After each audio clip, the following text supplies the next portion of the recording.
Okay, our final guest tonight probably does the best impression of Terry Wogan you will ever hear. If we're nice to him, maybe he'll do it for us. Please welcome Steve Coogan. Go,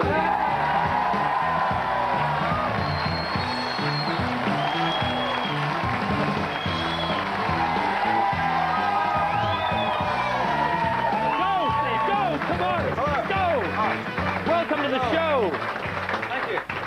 So you've been on Des O'Connor, you've been on Clive Anderson, and now you come and say hello to us. I've finally sold out. So what's... I mean, our last guest, Dolly Parton, had been on Des O'Connor. Were you around when she was on? Because it's recorded that show at all different times. There wasn't enough room. Oh, of course there wasn't, no. What's it like being on Des's show? Is he cool? I think he's cool. He's a nice man. Yeah? Nice man, yeah. He wants to take a leaf out of his book, Chris. Do I? Yeah. You think so? Because he asked you about Alan Partridge, didn't he? And he thought it was based on him. He was paranoid about that. Yeah, well, he said to me, you know, would you make any changes? What changes would Alan Partridge make if he came on this show? And I said, absolutely none. And what they don't like on Des O'Connor is, you know, you do some other shows like you, because you're such a good-humoured, modest chap. Then you don't mind if people have a little bit of a pop at you. But if you have a pop at Des, then the audience sort of go, oh, we don't like that. That's just the way the men talk, you know. But you didn't have a pop at Des, did you? You had a good time. You were rocking. And I think they cut out the pop because they didn't get a laugh.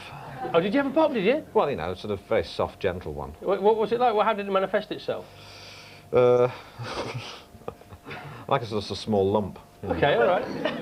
So what do you like best? Do you like doing your impressions or your characters best? I like doing characters best, but but for party tricks, impressions are probably. Well, we're up for party tricks tonight, I think. Don't you think, Stephen?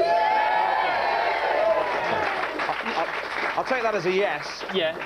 The thing is, I want to know before you do any voices, and you are brilliant at them. How do you know that you sound like the people you're supposed to be taking off? I don't. You sort of just hear it. You know, it's like when I do.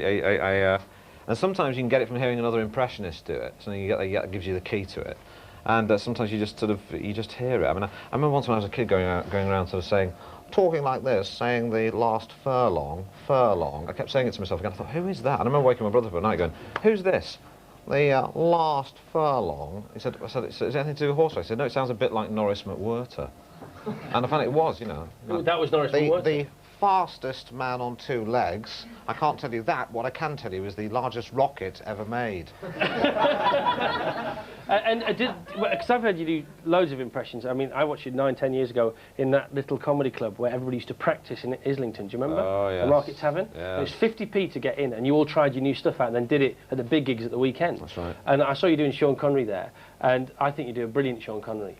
None of your voices are bad, they're all fantastic, but does that start off bit by bit? You get a bit right first? And That's right. See, with Sean Connery, a lot of people when they do Sean Connery, they do this, they speak like that, you know, and they say, my name is Bond, James Bond, but they don't get the depth. They don't say, my name is Bond, James Bond, 007 License to Kill. No, they don't get the actual depth there, you know. And the face helps the voice, you know. Speak out of the side of your mouth, like that. But you don't have a deep voice, so where does the depth come from? Because hormone injections. All right, fair enough. Okay, well, I didn't want to just get on a string of voices, but I've got to, while we're on the deep thing, the Terry Wogan one doesn't come out of your mouth.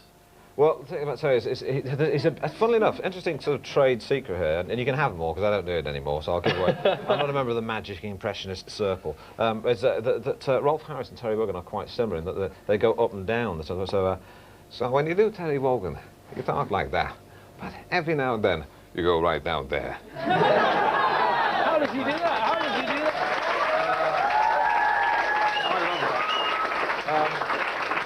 But Rolf Harris is exactly the same because he's. You talk about one day I was walking on the side of the bank, suddenly fell in the water. Up and down.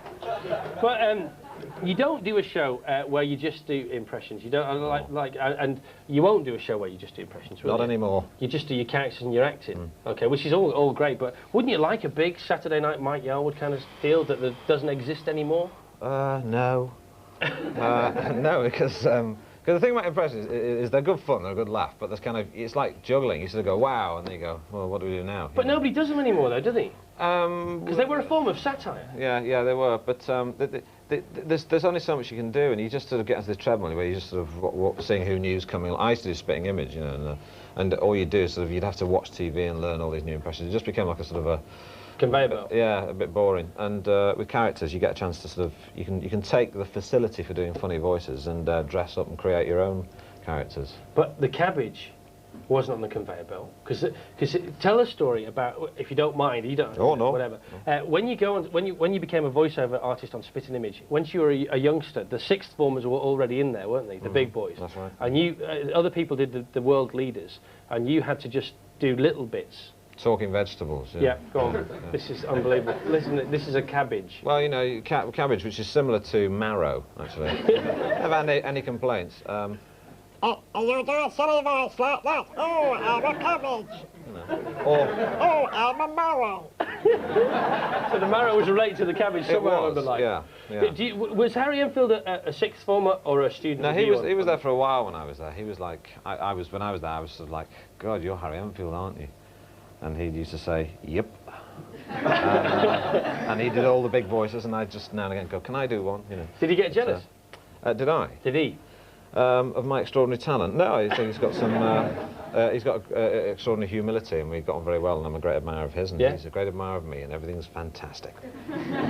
Well, he does, because he does a show which is sort of a smaller version of what you like doing, because he doesn't do impressions of people that we know. He does lots of characters, but on a sketch show, and so does the Fast Show. Yeah, yeah. So well, what I think the difference is Harry does lots and lots, and you know, and Paul Whitehouse, of course, and his buddies, they do lots and lots and lots of characters for like that do sort of 5 minutes at a time, and I do sort of a few that do like half hour each, sort of thing. But So, would you not like to do the top of the pops of your characters on a weekly show?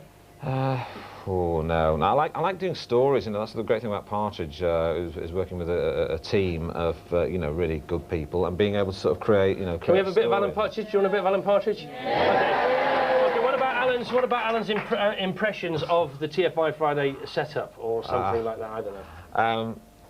He'd say it's very it's light-hearted. It's sort of aimed at the youngsters. And I think in that respect it works well. But I wouldn't feel comfortable with it. I think it's just slightly too frivolous. For example, you know, Alan could present Panorama, but Chris, I think, you know, you've got a long time to go before you're at that level. Now, I think you're reluctantly famous. You don't like the fame because you once said about light entertainment, you don't want to end up in a box on Celebrity Squares. You know, what with Kelly Marie above me, and. But do you like being famous?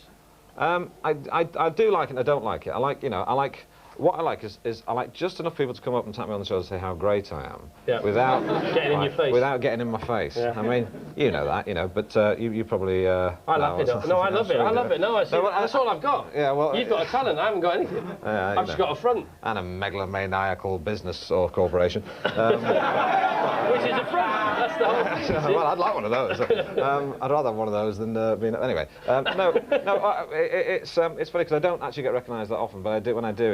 It's people just sort of staring at me in supermarkets like that, you know.